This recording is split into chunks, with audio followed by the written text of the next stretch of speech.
శ్రీకూర్మం వచ్చాము చూడండి అవతారాలు. ఇది మత్స్యావతారము, ఇది మత్స్యావతారము, ఇది కూర్మ అవతారము,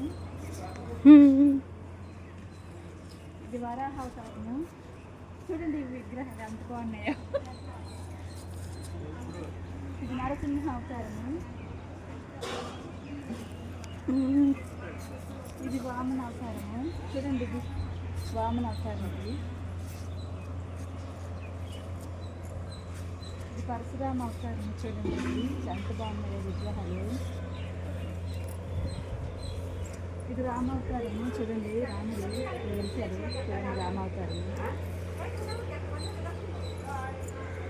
ఇది బలరామ అవతారము. చూడండి ఇదండి, ఇది బలరామ అవతారము.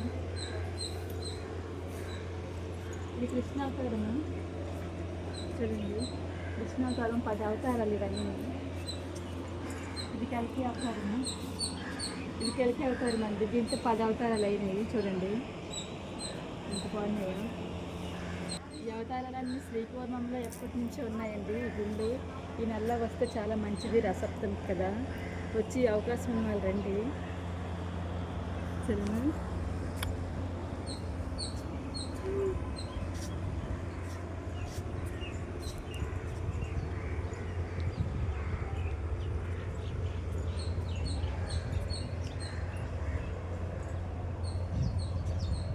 బాయ్ ఫ్రెండ్స్ అనేది లాస్ట్